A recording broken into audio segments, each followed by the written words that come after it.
क्या आप जानते हैं डायनासोर धरती से कैसे गायब हुए? लाखों वर्ष पहले मेसोजोइक युग के दौरान डायनासोर पृथ्वी पर शासन करते थे।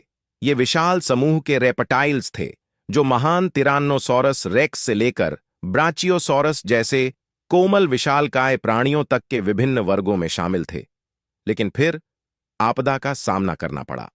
लगभग 66 मिलियन वर्ष पहले एक विशाल उल्का, शायद मीलों का व्यास, पृथ्वी से टकराई।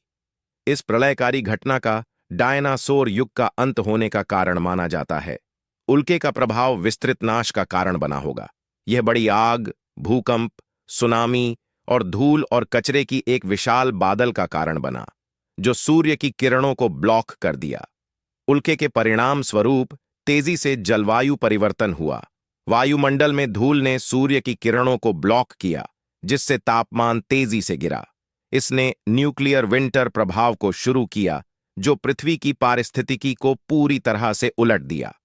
तेजी से बदलते माहौल में सहज रूप से अनुकूल न होने के कारण कई डायनासोर प्रजातियां अस्तित्व से उत्तरदायी हो गईं। खाने की कमी, आवास का नुकसान और अन्य पर्यावरणीय कारक उनके विनाश में योगदान किया।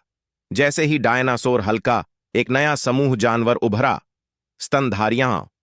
ये छोटे फरफरेदार जानवर प्राचीन डायनासोर की नई पर्यावरणीय निचले बंधनों का लाभ उठाते हुए धीरे धीरे विभिन्न प्रजातियों में विकसित हो गए। हालांकि डायनासोर चले गए हैं, लेकिन उनकी विरासत अब भी जीवित है।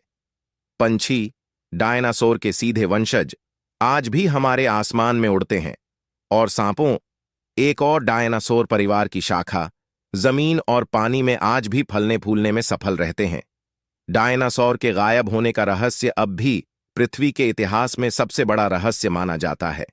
हम शायद हमेशा सभी उत्तरों को नहीं प्राप्त करेंगे, लेकिन उनकी कहानी का अध्ययन करना हमें हमारे प्राणियों के जीवन के नाजुक संतुलन को समझने में मदद करता है। अगली बार हम साथ में आएंगे जब हम हमारे दुनिया के रहस्यों को अनकवर करेंगे। अगर आपने इस डायनासोरों की दुनिया के सफर का आनंद लिया है, तो ना भूलें कि वीडियो को लाइक, शेयर और सब्सक्राइब करें।